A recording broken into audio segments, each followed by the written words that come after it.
சும்மா பச்சை மாத்திரை, மஞ்சள் மாத்திரை, கருப்பு மாத்திரை, சிவப்பு மாத்திரைன்னு எழுதுறாங்கன்னா தயவு செஞ்சு நீங்க அங்க வாங்காம நீங்க போயிடலாம். காலை உணவுக்கு வந்து சுண்டல், பச்சை பயிறு, அடை, பச்சை பயிறு தோசை, இது மாதிரி புரதங்கள் நிறைந்ததா நம்மளுடைய, அதாவது ஹை புரோட்டீன் டயட் மார்னிங்ல நமக்கு இருக்கணும். நான் வெஜிடேரியனா இருந்தா ஹோல்சம் எக் ஒன்னு எடுத்துக்கலாம். 10 பாதாம் நைட்டு ஊற வச்சு அதை தோல் நீக்கி காலையில சாப்பிடலாம். அளவுக்கு மிஞ்சினால் அமிர்தமும் நஞ்சு. அது சித்த மருத்துவம்னு இல்லை, எல்லா மருத்துவத்துக்கும் பொருந்தக்கூடியதுதான். சைடு எஃபெக்ட்ஸே இருக்காதுன்னு வந்து நம்ம சொல்ல முடியாது. எஃபெக்ட்னு இருந்தா சைடு எஃபெக்ட் இருக்கதான் செய்யும். பசி அவங்க உணர்ந்த பிறகு நீங்க சாப்பிட கொடுங்க. அவங்களுக்கு செரிமானம் சரியா இல்லாட்டி உணவு கொடுத்து ஒரு அரை மணி நேரம் கழிச்சு ஓமாத்தி நீர்னு இருக்கு, ஜஸ்ட் ஒரு 5 ml தண்ணியில கலந்து கொடுங்க. அவங்க டைஜஷன் நல்லா இருக்கும், அப்பிடைட் நல்லா இருக்கும், நல்ல லாக்ஸேட்டிவா ஆக்ட் பண்ணும், கார்பனேட்டிவ் வாய்வை களைச்சு கொடுக்கும், ரொம்ப கம்ஃபர்டபுளா ஃபீல் பண்ணுவாங்க. வெறுமனே யூடியூப் சேனல்ல வந்து ஒருத்தங்க நல்லா பேசுறாங்க, அது அவங்க அதனால அவங்க டாக்டர் அப்படின்னு நீங்க வந்து நினைக்க கூடாது. They are qualified doctors. Degree certificate இருக்கா அது முதல்ல தெரியணும். பத்தியம்னு வந்து அசைவ உணவை வந்து சாப்பிடக்கூடாது அப்படிங்கிற தாட் ப்ராசஸ் அது வந்து கொடுக்கக்கூடிய மருந்துகளை பொறுத்து இருக்குது. அதுக்கு காரணம் என்னன்னா,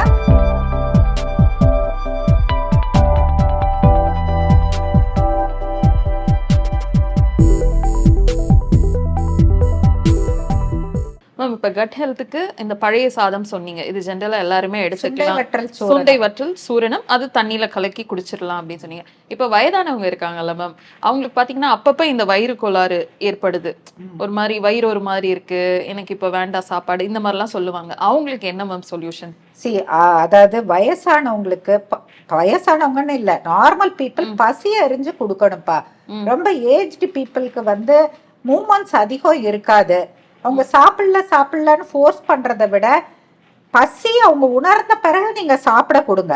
அவங்களுக்கு செரிமானம் சரியா இல்லாட்டி உணவு கொடுத்து ஒரு அரை மணி நேரம் கழிச்சு ஓமாத்தி நீர்னு இருக்கு, ஓமத்தி நீர். அதாவது நீங்க அந்த கிரேப் வாட்டர் மாதிரி ஓமத்துல இருந்து டிஸ்டில் பண்ணி எடுக்கக்கூடியது, ஜஸ்ட் ஒரு 5 ml தண்ணியில கலந்து கொடுங்க. அவங்க டைஜஷன் நல்லா இருக்கும், அப்பிடைட் நல்லா இருக்கும், நல்ல லாக்ஸேட்டிவா ஆக்ட் பண்ணும், கார்பனேட்டிவ் வாய்வை களைச்சு கொடுக்கும், ரொம்ப கம்ஃபர்டபுளா ஃபீல் பண்ணுவாங்க. ஓகே மேம், ரொம்ப தேங்க்ஸ் மேம் இந்த கட் ஹெல்த் இதுக்கு. சித்த மருத்துவம் சொல்லிட்டு இந்த உளறல்கள் இது வரும்போது சித்த மருத்துவத்துல சைடு எஃபெக்டே இருக்காது, எல்லாமே நல்லதுதான், சைடு எஃபெக்டே இருக்காது சொல்றாங்களே மேம், அது வந்துட்டு உண்மையா மேம்? அளவுக்கு மிஞ்சினால் அமிர்தமும் நஞ்சு. அது சித்த மருத்துவம்னு இல்லை, எல்லா மருத்துவத்துக்கும் பொருந்தக்கூடியதுதான். சைடு எஃபெக்ட்ஸே இருக்காதுன்னு வந்து நம்ம சொல்ல முடியாது. எஃபெக்ட்னு இருந்தா சைடு எஃபெக்ட் இருக்கதான் செய்யும். ஓகே, அதாவது எஃபெக்டிவா யூஸ் பண்ணக்கூடியது வந்து சித்த மருத்துவர்கள், சரியா? ஒழுங்கா படித்து இல்ல பாரம்பரியமா பண்ண என்லிஸ்டட் பிராக்டிஸ் வைத்தியாஸ் இருக்கிறாங்கல்ல, அவங்க வந்து ஒரு மருந்தை எப்படி கையாளணும்னு சொல்லுவாங்க. இதை 3 நாள் சாப்பிடுங்க, இதை 7 நாள் சாப்பிடுங்க அப்படிங்கறது கரெக்டா சொல்லுவாங்க. அதை எப்படி வந்து ஸ்டாப் பண்ணும்போது என்ன பண்ணணும்னு சொல்லுவாங்க, சரியா? பட் வந்து அளவுக்கு மிஞ்சி ஏதாவது யூடியூப் எதையாவது பார்த்துட்டு அவனே ஒரு மருந்தை வாங்கி இது நல்லதுன்னு சொல்லிட்டு, ஒரு உதாரணத்துக்கு சொல்றேன், இப்ப வந்து நிறைய பேர் வந்து இப்ப ஆண்மை பெருக்கி லேகியங்கள் அது இதுன்னு சொல்லிட்டு ஒரு டயபெட்டிக்கா இருப்பா, ஒரு அஸ்வகந்தி லேகியத்தை அவன் வாட்டுக்கு சாப்பிட்டுட்டு இருந்தானா அவனுக்கு சுகர் ஏறாம என்ன செய்யும்? அது பக்க விளைவு தானே. கண்டிப்பா, சரியா? ஆனா எல்லாருக்கும் அஸ்வகந்தி லேகியம் அந்த இதை கொடுக்குதானா? கிடையாது. ஓகே, சரியா? அது வந்து பயன்படுத்தக்கூடியவர்களுடைய என்ன சொல்றது திறனின்மையினாலதான் சொல்லுவேன் நான். ஒழுங்கான மருத்துவர்களை அணுகுனா ப்ராப்பரான கைடன்ஸ் கிடைக்கும் உங்களுக்கு. ஓகே மேம், இப்ப இவங்க வந்துட்டு நல்ல சித்த மருத்துவர் அப்படின்றது எந்த அடிப்படையில தெரிஞ்சுக்கிறது மேம்? அதாவது போலி மருத்துவர்னு வாய் விட்டு கேட்டுருங்க. போலிங்கிறது வந்து சித்த மருத்துவத்துல மட்டும் இல்ல, எல்லா துறைகள்லயும் வந்து போலியானவங்க இருக்கிறாங்க. கரெக்டா இல்லையா? வந்துட்டு டாக்டர் எல்லா ஃபீல்ட்லயுமே இருக்கிறாங்க. இப்ப வந்து நம்மளுடைய உடலை வந்து ஒருத்தருக்கு வந்து நம்ம டாக்டர் கிட்ட நம்ம சரண்டர் பண்றோம், கரெக்டா இல்லையா? For healing purpose. அப்படி இருக்கும்போது டாக்டரை தேர்வு பண்றதுல நம்ம ரொம்ப கவனமா இருக்கணும். வெறுமனே யூடியூப் சேனல்ல வந்து ஒருத்தங்க நல்லா பேசுறாங்க, அது அவங்க அதனால அவங்க டாக்டர் அப்படின்னு நீங்க வந்து நினைக்க கூடாது. தே ஆர் குவாலிஃபைட் டாக்டர்ஸா, டிகிரி சர்டிஃபிகேட் இருக்கா, அது முதல்ல தெரியணும். ஏன்னா அவங்க கிளினிக்கு போனீங்கன்னா நிச்சயம் அங்கே டிகிரி சர்டிஃபிகேட் ஹேங் பண்ணி இருக்கிறது மேண்டேட்ரி. ரெண்டாவது பிரிஸ்கிரிப்ஷன் பேட்ல வந்து அவங்களுடைய ரெஜிஸ்ட்ரேஷன் நம்பர் இருக்கணும். ஓகே. ரெஜிஸ்ட்ரேஷன் நம்பர் இல்லை அப்படின்னா வந்து இருக்கணுங்கிறது சட்டம். நீங்க சொல்ற மாதிரி உண்மையான மருத்துவர்கள் லெட்டர் பேட்ல அந்த இது இருக்கும், கவுன்சில்ல ரெஜிஸ்டர் பண்ண நம்பர் இருக்கும். மூணாவது வந்து இப்ப மருந்து பிரிஸ்கிரைப் பண்றாங்கன்னு வச்சுக்கோங்களேன், அதை நீங்க பார்மசியில கொடுத்து வாங்கும்போது பிரிஸ்கிரிப்ஷன்ல இருக்கக்கூடிய மருந்தும் பார்மசியில கொடுக்குற இதுவோ லேபிள் நீங்க செக் பண்ணணும். அந்த மருந்தினுடைய இது வந்து சாஸ்திரிக் ப்ரிப்பரேஷனா இல்ல ப்ரொப்ரைட்டரியா அதுல மென்ஷன் பண்ணியிருக்கோம். ஓகே. அதாவது ஜிஎம்பி சர்டிஃபிகேஷன் இருக்கணும் மருந்துக்கு. அந்த லேபிள்ல வந்து மேனுஃபேக்சரிங் டேட், எக்ஸ்பைரி டேட், சரியா? சும்மா பச்சை மாத்திரை, மஞ்சள் மாத்திரை, கருப்பு மாத்திரை, சிவப்பு மாத்திரைன்னு எழுதுறாங்கன்னா தயவு செஞ்சு நீங்க அங்க வாங்காம நீங்க போயிடலாம். ஒண்ணு. ரெண்டாவது வந்து அந்த பிரிஸ்கிரிப்ஷன் நீங்க கொடுக்கறதுல அவங்க எம்ஆர்பி பிரைஸ்க்கு தான் உங்களுக்கு மெடிசன் வரும். சும்மா நீ 50,000 கொடு இந்த நோய் குணமாயிடும், நீ 1,00,000 கொடு குணமாயிடும் அப்படி சொல்றாங்கன்னா நீங்க எடுத்துக்கல அவங்க போலி மருத்துவர்கள். ஏன்னா படித்த மருத்துவர்கள் பிராக்டிஸ் பண்ணக்கூடிய ஒழுங்கான சித்தா டாக்டர்ஸ் யாரும் அப்படி பண்றது இல்லை. Okay ma'am. மேம் இப்போ ஆங்கில மருத்துவமும் சித்த மருத்துவமும் சேர்ந்து பயணிக்கலாமா? இப்போ ஒருத்தவங்க மெடிசன் எடுக்கும்போது இது ரெண்டுத்தையுமே சேர்த்து எடுக்கிறாங்க, எனக்கு எஃபெக்டாக இருக்கணும், நான் இது பண்ணுறதுன்னும் போது, சீக்கிரம் குணமாகணும் போது இது ரெண்டு மருத்துவத்தையும் சேர்த்து எடுத்துக்க முடியுமா? சில விஷயத்துல வந்து இன்டகிரேட்டிவ் அப்ரோச் வந்து ரொம்ப நல்லா இருக்கு. அதுக்கு வந்து அந்த கன்சர்ன் டாக்டர்ஸ் வந்து is the deciding authority and பேஷண்ட்டுடைய ஃபெய்த் லெவல். உதாரணத்துக்கு இப்ப வந்து புற்றுநோயே வச்சு எடுத்துக்கிடுவோம். ஏன்னா புற்றுநோய் பிரிவில் நான் பணியாற்றுறதுனால சொல்றேன். இப்ப வந்து சில வகையான புற்றுநோயில சிலருக்கு வந்து கீமோதெரப்பி வித்ஸ்டாண்ட் பண்ண முடியல அப்படின்னு இருக்கும்போது நாங்க வந்து சித்த மருந்துகளை எடுக்க வராங்க. அப்ப நாங்க சித்த மருந்துகளை வந்து சப்போர்ட் பண்ணி கொடுக்குறோம். உங்களுக்கு சப்போர்ட் பண்ணும்போது கீமோவினுடைய நெசசிட்டி இல்லாமலே சில பேஷண்ட்ஸ்ல வந்து அவங்களுடைய ப்ரோக்னோசிஸ் ரொம்ப சாட்டிஸ்ஃபேக்டரியா இருக்கு. சில பேஷண்ட்ல வந்து அவங்க என்ன சொல்லுவாங்க, இல்ல கீமோல வந்து எங்களுக்கு சைடு எஃபெக்ட்ஸ் நாங்க ஃபேஸ் பண்றோம், முடி கொட்டுறது, ரொம்ப பலகீனம் ஆகிறது, கை காலில் வந்து தோல் உரியிறது, நான் வறண்டு போறது, இது மாரி குறிகுணத்தை இது பண்றோம், எங்களுக்கு ஊட்ட மருந்துகளை கொடுத்து எங்களுக்கு சப்போர்ட் பண்ணுங்க அப்படின்னு சொல்லும்போது அதுக்கு தகுந்த சித்த மருந்துகளை நாங்க சப்போர்ட் பண்ணும்போது அந்த பேஷண்ட் எங்க கிட்ட வந்து கொடுக்கக்கூடிய ஃபீட்பேக் என்னன்னா, எங்களோட கீமோ எடுக்கக்கூடிய மற்ற நோயாளிகளுக்கும் எங்களுக்கும் வித்தியாசம் தெரியுது, எங்களுக்கு முடி கொட்டுறது இல்ல, இன்னொன்னு கீமோ அக்செப்டபிலிட்டியும் நல்லா இருக்குது, அந்த டாக்டரே கேக்குறாங்க நீங்க நல்லா இருக்கீங்களே என்ன பண்றீங்கன்னு சொல்லிட்டு. அப்ப சினர்ஜிஸ்டிக் எஃபெக்ட கொடுக்குது. அப்ப எதுல சேர்த்து எடுக்கலாம் சேர்த்து எடுக்க கூடாதுங்கிறது தீர்மானிக்கிறது வந்து மருத்துவரா இருக்கணும். Okay ma'am. சித்தால இந்த நோய்க்கு சித்தா தான் சிறந்த மருத்துவம் அப்படின்னு சொன்னா எதை சொல்லுவீங்க மேம்?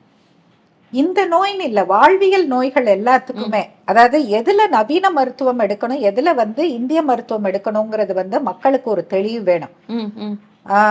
மாடர்ன் மெடிசின் வந்து நமக்கு கண் மாதிரி. எப்படின்னா ஒரு எமர்ஜென்சி அக்யூட் கண்டிஷன், ஒரு ஆக்சிடென்ட் ஆயிருச்சு, அந்த சேவ் பண்ணணும், இமீடியட் சர்ஜரி, சரியா, ஒரு கார்டியாக் இது, அதுக்கெல்லாம் வந்து நவீன மருத்துவம் வந்து எங்கேயோ டெவலப் ஆயிடுச்சு. அந்த மாதிரி அக்யூட் கண்டிஷனுக்கு வந்து அலோபதிக்கு பயணிக்கணும். ஓகே. வாழ்வியல் நோய்கள், நாட்பட்ட நோய்கள், உதாரணத்துக்கு ஒரு diabetic, hyper tension, sinus, asthma, obesity, hair fall, சரியா, இன்டைஜஷன், கான்ஸ்டிபேஷன், இப்படிப்பட்ட கண்டிஷன்ஸ்ல எல்லாம் பார்த்தா வந்து சித்த மருந்துகள் வந்து நல்லா ஹெல்ப் பண்ணும். இப்போ 100% நோயாளிகள்ல வந்து இந்த எமர்ஜென்சி ட்ரீட்மெண்ட்டுக்கு உட்படுத்தப்படுறவங்க வந்து மிஞ்சி போனா 32% தான் இருக்கிறாங்க. 68% வந்து கிரானிக் எயில்மெண்ட்ஸ்க்கு தான் வந்து மருத்துவம் மேற்கொள்றாங்க. அப்போ அவங்க வந்து இந்திய முறை மருத்துவத்தை சூஸ் பண்ணலாம். Siddha, Ayurveda, Unani, homeopathy and naturopathy. Ma'am இப்ப சித்த மருத்துவம் வர்றதுக்கு நிறைய பேர் தயங்குறதுக்கு ஒரு காரணமா அந்த பத்தியம் கூட சொல்றாங்க மேம். சித்த மருத்துவம் போனாலே வந்துட்டு பத்தியம் இருக்க சொல்லுவாங்க, இதெல்லாம் சாப்பிடக்கூடாதுலாம் சொல்லுவாங்க, இதெல்லாம் நமக்கு ஒத்து வராது அந்த மாதிரி சொல்றாங்க. இது பத்தியம் கண்டிப்பா இருந்தே ஆகணுமா சித்த மருத்துவம் வந்தா? பத்தியம்னா என்னன்னு மக்கள் வந்து புரிஞ்சுக்கிடல. அதாவது அந்த அந்த நோய்க்கு தகுந்த டயட் ரெஜிமென் தான் வந்து பத்தியம்னு சொல்லப்படுது. இப்ப வந்து பேஷண்ட் வந்து இப்ப உள்ள காலகட்டத்துல இந்த டிசீஸ்க்கு வந்து எனக்கு ஒரு டயட் சார்ட் கொடுக்குறீங்களான்னு கேக்குறாங்க. இந்த டயட் சார்ட்டை தான் சித்தர்கள் முந்தி வந்து பத்தியம்ங்கிற பேர்ல கொடுத்துருக்குறாங்க. எல்லா மருந்துக்குமே வந்து உங்களுக்கு வந்து கடுமையான பத்தியங்கள்லாம் இருக்காது. ஒரு முடி கொட்டுது, அவனுக்கு வந்து புரோட்டீன் அயன் ரிலேட்டடான டயட் போகணும் அப்படிங்கறது சித்தர்கள் வகுத்திருந்தா, அவங்க காலத்துக்கு ஏத்தாப்புல எப்படி சொன்னா, ஒரு மாதுளம் பழத்தை சாப்பிடுங்க, கருவேப்பிலையை சாப்பிடுங்க, பேர்ச்சம்பளத்தை சாப்பிடுங்க, சீரகத்தை எடுத்துக்கோங்க, பஞ்சமுட்டை கஞ்சியை சாப்பிடுங்கன்னு அவங்க சொல்லி இருக்கிறாங்க. அதோடைய கான்செப்ட் என்னன்னா, iron, calcium, iron and protein நல்லா இருக்கக்கூடிய பேலன்ஸ்டு டயட்டை அவங்க ஃபார்முலேட் பண்ணியிருக்காங்க. பத்தியம்னு வந்து அசைவ உணவை வந்து சாப்பிடக்கூடாது அப்படிங்கிற தாட் ப்ராசஸ் அது வந்து கொடுக்கக்கூடிய மருந்துகளை பொறுத்து இருக்குது. அதுக்கு காரணம் என்னன்னா, மருந்தினுடைய பயோ அவைலபிலிட்டி நல்லா இருக்கணும்னா சில இதை தவிர்க்க சொல்லி இருக்கிறாங்க. உதாரணத்துக்கு வந்து இப்ப ஸ்கின் டிசீஸ் இருக்குன்னா அவங்க வந்து நான்வெஜ் ஃபுட்டை வந்து ஸ்டாப் பண்ண சொல்லுவோம். ஓகே, ஸ்கின் டிசீஸ்க்கு எங்க அதை ஸ்டாப் பண்ணிட்டு மருந்து எடுக்கும்போது இப்போ ஒரு 4 மாசம் மருந்து ட்ரீட்மெண்ட் எடுக்கிறவன் 2 மாசத்துலயே பத்தியம் காத்தா நல்லாயிடும். ரீசன் என்னன்னா, அவனுக்கு நண்டு, மீன் இதெல்லாம் சாப்பிடும் பொழுது அந்த லீஷன்ஸ் இன்னும் வந்து ட்ரிகர் ஆயிட்டு இருக்கும். அதை அவங்க ஸ்டடி பண்ணி அந்தந்த பொருளை அவாய்ட் பண்ண சொல்லியிருக்காங்க. எளிமையா சொல்லணும்னா, இப்ப டயபெட்டிக் பேஷண்ட்டுக்கு இனிப்பு சுவை சேர்ந்த இதை அதிகம் சாப்பிடக்கூடாதுன்னு சொல்றது ஒரு பத்தியம். ஓகே, இது இங்கிலீஷ் மெடிசன்ல இருக்கு. அத வந்து ஒரு டயட் சார்ட்னு நம்ம சொல்லிட்டா easy, dos and don'ts. But இப்ப பேஷண்ட் விரும்பி கேக்குறாங்க, என்னுடைய இதுக்கு ஒரு தனி டயட் சார்ட் கொடுங்கன்னு. அதை வந்து 2000 ஆண்டுகளுக்கு முன்னாடியே சித்தர்கள் கண்டறிஞ்சு ஃபார்முலேட் பண்ணி வச்சிருக்காங்க. அது ரொம்ப வியக்கத்தக்க விஷயமா இருக்கு. மேம் இப்போ ஒரு டயட் சார்ட் சொன்னதுனால கேட்குறோம், எங்களுக்கு ஒரு நாளைக்கு இதை ஃபாலோ பண்ணுங்க அப்படின்ற மாதிரி ஒரு டயட் சார்ட் சொல்லுங்க. சரி, இப்போ ஹெல்த்தியாக நம்ம இருக்கணும்னா ரொம்ப ஒரு பேலன்ஸ்டு டயட் நம்ம போகணும். இப்போ உள்ள நம்மளுடைய லைஃப் ஸ்டைல் வந்து ரொம்ப செடன்ட்ரியாக இருக்குது. அதை நம்ம வந்து ஒத்துக்க வேண்டியது. அந்த காலத்தில் வயக்காட்டு வேலை பார்த்தாங்க, ஒரு 10 கிலோமீட்டராவது குறைந்தபட்சம் நடந்தாங்க. அதெல்லாம் இப்போ நமக்கு இல்லை. ஒரு 10,000 ஸ்டெப்ஸ் டெய்லி இது பண்ணுறதே நமக்கு வந்து பெரிய சாகசமாக இருக்குது. அப்படி இருக்கும்போது நம்ம எதை உள்ள சாப்பிட்றோங்கிறத ரொம்ப கவனமாக சாப்பிடணும்.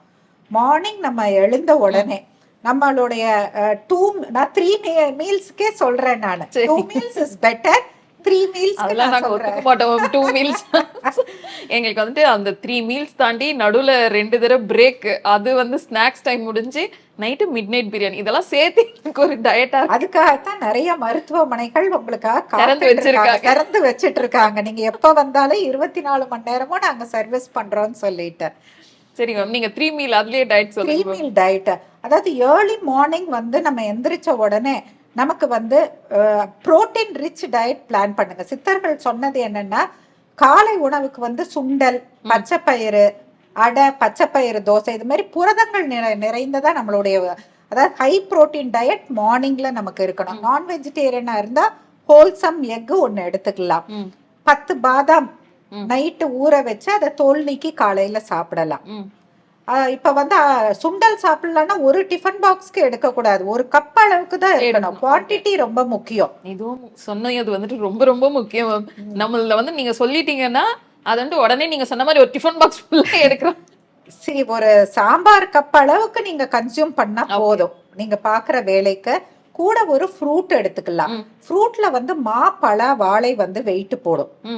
அது இல்லாம கொய்யா ஒரு நாள், நாவல் ஒரு நாள், பப்பாளி, அன்னாச்சி, என்ன சாத்துக்குடி, நம்ம நாட்டு பழங்களே வந்து ரொட்டேஷன்ல நீங்க தாராளமா கொண்டு வரலாம். 11 மணிக்கு பட்டர் மில்க் கன்சியூம் பண்ணுங்க. லஞ்சுக்கு நெய்யில்லா உண்டிப்பால், சாப்பாட்டுல துளி நெய், உருக்குன நெய் சேர்த்து தான் சாப்பிடணும். அப்பதான் நம்ம உடம்புல இருக்கக்கூடிய மைக்ரோ நியூட்ரியன்ஸ், அதாவது உணவுல இருக்கக்கூடிய மைக்ரோ நியூட்ரியன்ஸை நல்ல பாடிக்கு அப்சர்வ் பண்ணி கொடுக்கும்.